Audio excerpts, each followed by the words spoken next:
உங்களில் யார் அடுத்த ஜிடி நாயுடு பொறியியல் மாணவர்களுக்கான பிரத்யேக போட்டி. மாணவர்களை உடனே ரெஜிஸ்டர் பண்ணுங்க. ரூபாய் 10 லட்சம் பரிசுகளை வெல்லுங்க. தொடர்ந்து பாட்டிலுக்கு 10 ரூபான்றது நீங்க பாட்டில் கொள்முதலுக்கு 10 ரூபான்றது ஓகே.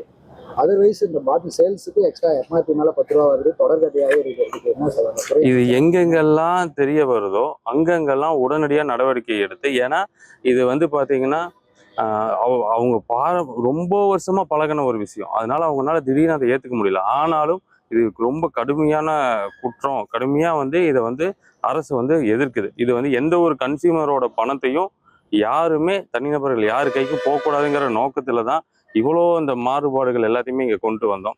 அதன்படி நானும் சமூக வலைதளங்கள் எல்லாமே பார்த்துட்டு தான் இருக்கேன். இந்த கடையில பாருங்க இப்படின்னு ஒரு வீடியோ வரும், அங்க பாருங்க ஒரு வீடியோன்னு வரும்.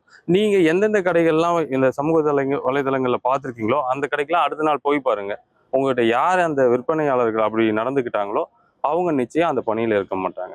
இப்போ தொடர்ந்து முதல்வருக்கு இந்த டாஸ்மாகால நிறைய நெருக்கடி வரதாக தனியார் மயமாக்கத்துக்கு ஆலோசனை நடைபெற்றதா சொல்றேன். தகவல் வருது. தகவல் சொல்றது யாருன்னு தெரிஞ்சீங்கன்னா நானும் கேட்டுக்குவேன்.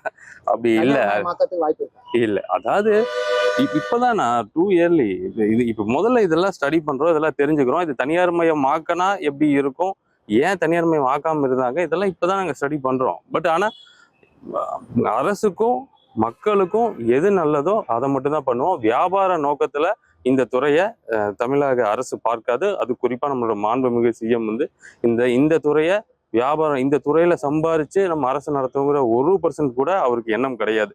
அந்த எண்ணம் இல்லாதனாலதான் இவ்வளவு கடைகளை க்ளோஸ் பண்றதுக்கும் அவர் ஒத்துக்கிட்டார். அப்புறம் இன்னொன்னு, அந்த 717 கடை க்ளோஸ் ஆயிடுச்சா, எங்க லிஸ்ட் நிறைய பேர் கேட்கறாங்க.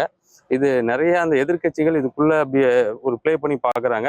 அந்த 717 கடைக்கான அந்த கடை எண்களோட சமூக வலைதளங்கள்ல எப்பவோ வந்துருச்சு.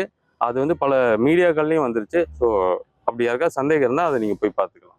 சார், போதிய டைனிங் இல்லாம நிறைய பேர் கீழே உட்காந்துருக்காங்க, உட்காந்து சாப்பிட்டுருக்காங்க. இல்ல, 200 பேருக்கு ஒரு நேரத்துல சாப்பிட்றதுக்கு அளவுடு பேட்சா அவங்க சாப்பிடுவாங்கன்னு சொல்லியிருந்தாங்க. நான் பார்த்ததுல ஒரு 15-20 பேர் கீழே உட்காந்துட்டு இருந்தாங்க. ஒருவேளை பசியில கூட வந்திருக்கலாம், தெரிஞ்சுக்கலாம். என்ன கடையில போடுற மாதிரி ஐடியா இருக்கு சார். இப்ப மூடிட்டோம்லண்ணா. அது இல்லாம நம்மளோட நோக்கம் என்னன்னா, மக்களுக்கு இடையூறாக இருக்க கடைகள் எல்லாத்து மேலையும் நிச்சயம் நடவடிக்கை எடுக்கணும். ஸோ அதன் கட்டமா நான் இதுக்கு முன்னாடியே சொல்லியிருக்கேன், 717 கடைகள் இப்போ க்ளோஸ் பண்ணியிருக்கோம். அந்த 717 கடைகள்ல இது ஒரு அரசு இல்லை, இது ஈஸியா டக்குன்னு ஒரே 4000 கடையும் க்ளோஸ் பண்ணுங்க அப்படின்னு சொன்னா அதை யோசிச்சு பாருங்க.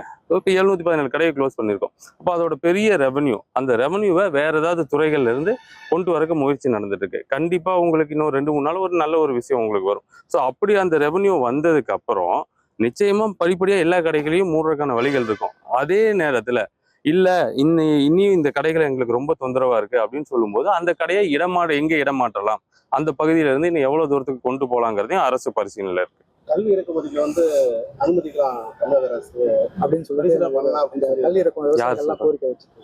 அது மாண்புமிகு சிஎம்மோட முடிவு. அவர் என்ன முடிவு எடுக்கிறாரோ அதை கண்டிப்பா உங்களுக்கு எல்லாம் தெரியும். மன்றங்கள்லாம் நகர்பகுதியில் திறந்திருக்கு சார்.